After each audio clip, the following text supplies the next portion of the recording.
अस्सलामुअलैकुम, मैं हूं समर अब्बास। आप मेरा व्लॉग देख रहे हैं। नाजरीन, आज हम बात करेंगे इमरान खान के कत्ल की मंसूबाबंदी के हवाले से प्लान सी क्या है। इमरान खान ने आसिफ अली जरदारी पर इल्ज़ाम लगा दिया है कि उन्होंने दहशतगर्द तंजीम को पैसे दे दिए हैं उन्हें कत्ल करवाने के लिए। ये माजरा क्या है और पीपल्स पार्टी का जो रिएक्शन आया है बड़ा स्ट्रॉन्ग है, वो भी आपके साथ शेयर करेंगे। दूसरा नाज़रीन, बात करेंगे हम कि एक तरफ मईशत हमारी बड़ी तेज़ी के साथ गिरती चली जा रही है। 15 दिन की इम्पोर्ट के पैसे पाकिस्तान के पास रह गए हैं। रिजर्व्स हमारे तेज़ी के साथ गिर रहे हैं। डॉलर ऊपर जा रहा है मुसलसल।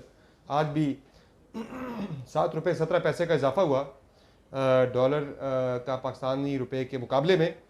तो ऐसे में इसहाक डार साहब ने तो मामला सारा अल्लाह पे डाल दिया है कि अल्लाह ही जो करेगा करेगा। अल्लाह ने बनाया पाकिस्तान को, उसी के ज़िम्मे है पाकिस्तान की खुशहाली और पाकिस्तान की बका। तो ये इसका मतलब है कि डार साहब ने हाथ खड़े कर दिए, वो हैंड्स अप हो गए। वैसे अल्लाह कादिर मुतलक है, लेकिन इंसान ने भी कुछ करना होता है, अल्लाह तब मदद करता है आपकी।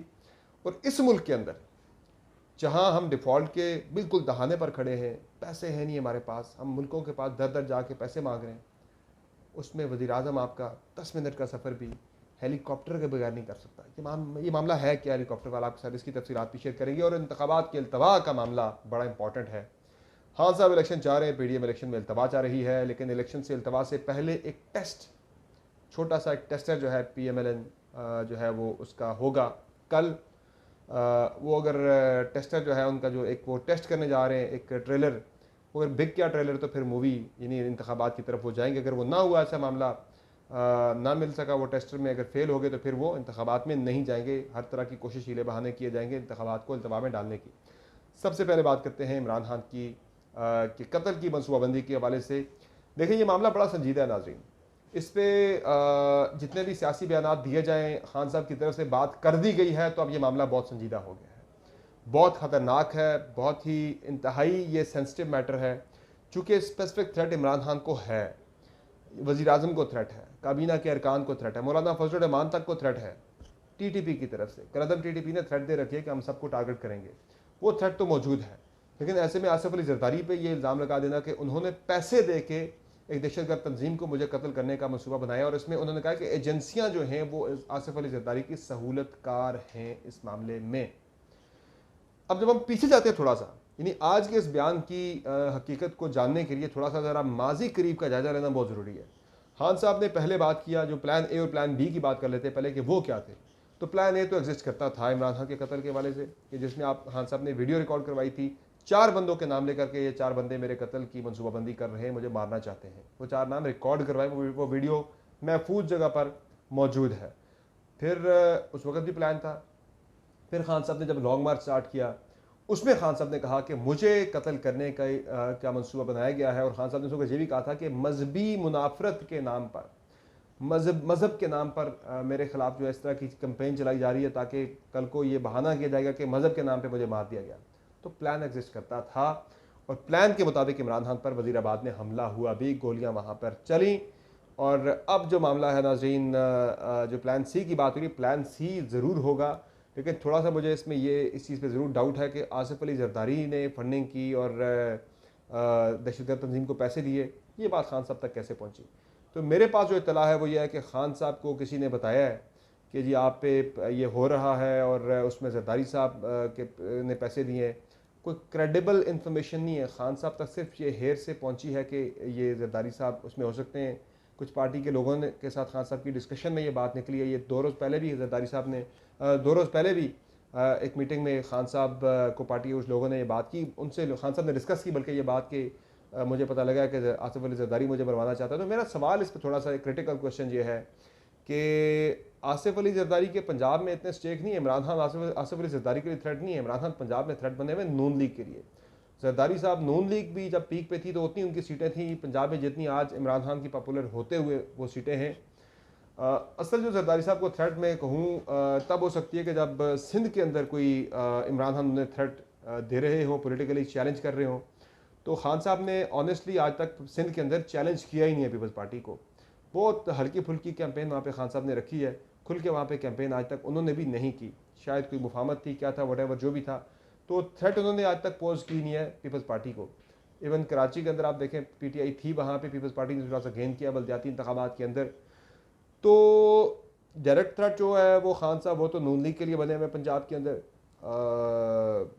वज़ीर आज़म शहबाज शरीफ साहब हैं, वज़ीर दाखिला राना सनाउल्लाह साहब हैं, तो जरदारी साहब के क्या स्टेक्स हो सकते हैं पंजाब के अंदर, इस पे क्वेश्चन मार्क ज़रूर है। और पीपल्स पार्टी की तरफ से मेरी कुछ देर पहले बात हुई थी कमर ज़मान कायरा साहब के साथ, उन्होंने कहा कि हम केस करेंगे इमरान खान के खिलाफ, उन्हें सबूत देना पड़ेगा। ये इतना संगीन इल्ज़ाम उन्होंने कैसे लगा दिया आसिफ अली जरदारी पर और मुल्की एजेंसीज़ के ऊपर।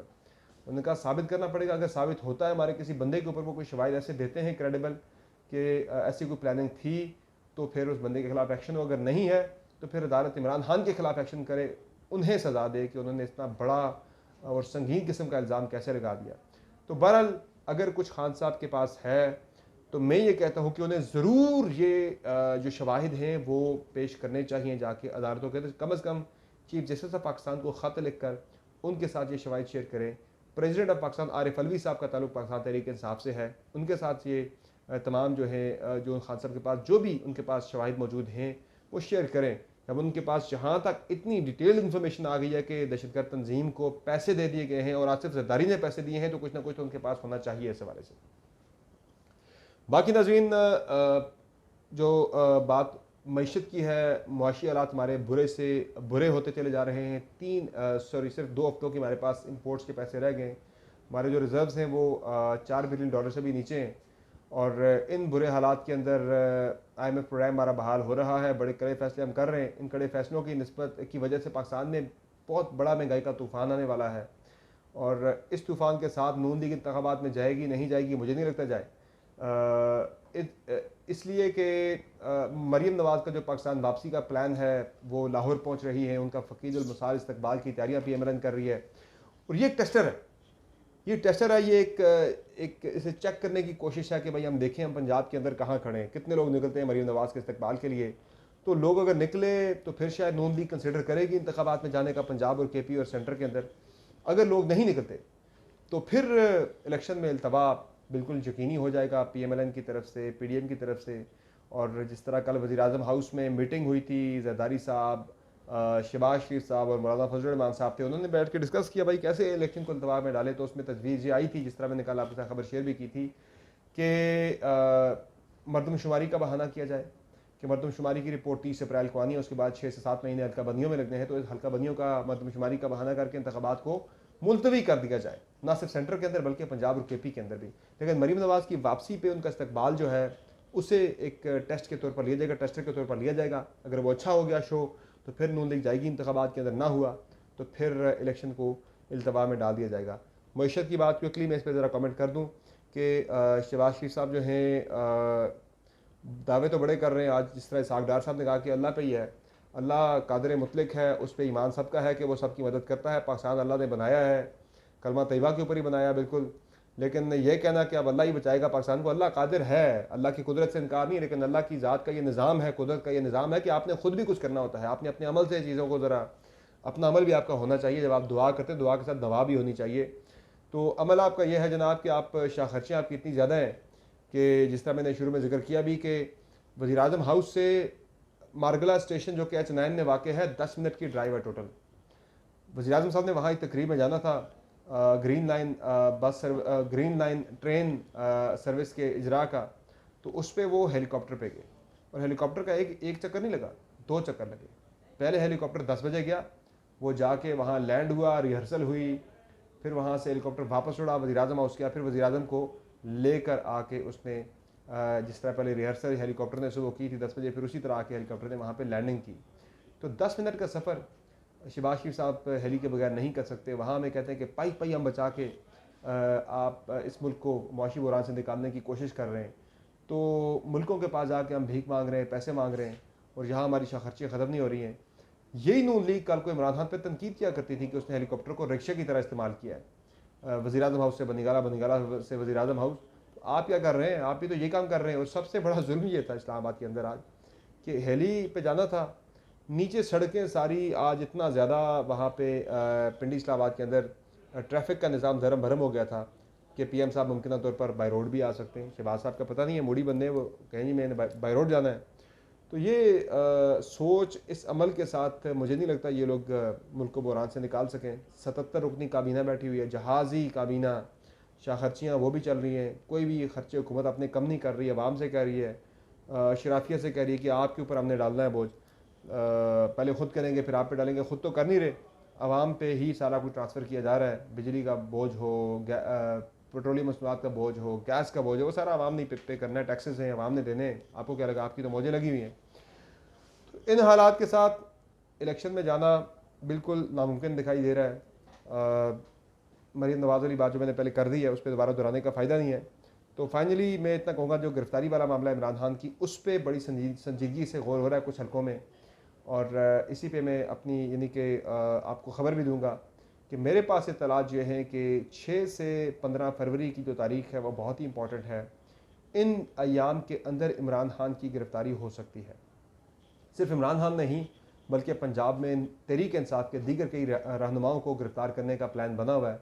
एक लिस्ट भी चल रही है अनवेरीफाइड है, जिसमें शेख रशीद का नाम है, फ़ारूक हबीब का नाम है, और उस लिस्ट में फ़रत अब्बास का नाम है, और उसमें दीगर तहरीक इंसाफ के कुछ कायदीन के नाम हैं। मुझे लगता नहीं है ऐसी कोई चीज़ हो, एग्जिस्ट कर रही हो, कोई लिस्ट बाकायदा बनी हो। गिरफ्तारियाँ तो होनी है, इसमें कोई शक नहीं है, और फरवरी के पहले हफ्ते से गिरफ्तारियों का सिलसिला शुरू होना है। मिड फरवरी तक ठीक ठाक गिरफ्तारियाँ पंजाब के अंदर हो जानी है, और इमरान खान की गिरफ्तारी का प्लान भी डिस्कशन में था, लेकिन एक राय ये है कि ये इसलिए इल्तवा का शिकार हुआ, कोई डिस्कशन हुई थी लाहौर के अंदर पुलिस हुकाम की कि कैसे गिरफ़्तार करना है, किस तरह करना है, सिर्फ डिस्कशन हुई थी, फैसला नहीं हुआ था। तो उसमें ये चीज़ भी आया आइडिया सामने कि मरीम नवाज़ आ रही है पाकिस्तान में, उनका इस्तकबाल हो रहा है, तो अगर गिरफ्तारी पहले कर देते हैं तो सारा हमारा जो उनके इस्तकबालिया का प्लान है वो सारा डिस्टर्ब हो जाएगा। लेकिन ये चीज़ ज़रूर मैं आपको बताऊँ कि प्लान ज़रूर एग्जिस्ट करता है, टाइमिंग उसकी देखी जा रही है, और एक बड़ा इशू अब ये भी आ रहा है कि ज़मान तार से गिरफ्तारी बड़ा चैलेंजिंग टास्क होगा, चूँकि वहाँ तहरीक इंसाफ के लोग बैठ के, मैंने आपको अपनी वीडियो के अंदर बताया भी था कि अब ज़मान पार्क के अंदर रोज़ाना एक मेला लग जाएगा, लोग वहाँ पे रात को जाके बैठ जाया करेंगे इमरान खान के चाहने वाले, और पूरी रात वहाँ पे लोग बैठे रहा करेंगे। एक इवेंट, पॉलिटिकल एक इवेंट तहरीक इंसाफ को मज़ीद मिल गया है। लोगों के इतने हजूम से लीडर को गिरफ़्तार करना कोई आसान काम नहीं होगा, बड़ा मुश्किल काम होगा, चूँकि इसमें ख़दशा सबसे बड़ा जो मुझे नज़र आ रहा है वो खुदा न खास्ता मुझे कोई मॉडल टाउन पार्ट 2 या मॉडल टाउन का रिपीट कोई एपिसोड जो है वो होता हुआ इस तरह की चीज़ें दिखाई दे रही हैं। अगर किसी ने ज़िद की, पूरा जोर लगाने की कोशिश की कि हर सूरत में इमरान खान को गिरफ़्तार करना ही करना है, तो ये चीज़ एक अलार्मिंग सिचुएशन मुझे नज़र आ रही है आने वाले दिनों के अंदर। लेकिन इसमें मैं दोबारा रिपीट करूँ कि 6 फरवरी से 15 फरवरी तक के जो अयाम हैं ये बहुत इंपॉर्टेंट हैं। इसमें तहरीक इंसाफ के कुछ रहनुमाओं की और इमरान खान की गिरफ़्तारी के हवाले से वाज़े और ठोस इक़दामात लिए जा सकते हैं। अल्लाह पाकिस्तान में अमन रखे, पाकिस्तान के हालात को ठीक रखे। ये जो चीज़ें होती हुई दिखाई दे रही हैं ये मुझे बहुत ज़्यादा ख़राबी, अनारकी और क्योस की तरफ जाती हुई दिखाई दे रही हैं। अल्लाह करे जो साहिब इक़्तिदार लोग हैं उन्हें थोड़ा सा शऊर, थोड़ी सी अक्ल आ जाए कि वो अपने मफाद, अपनी अनाओं से बढ़ के ऊपर उठ के सोचें, पाकिस्तान का सोचें। पाकिस्तान का मफाद इस वक्त एक साफ़ और शफाफ इलेक्शन के अंदर ही है। इजाज़त दीजिए, खुदा हाफ़िज़।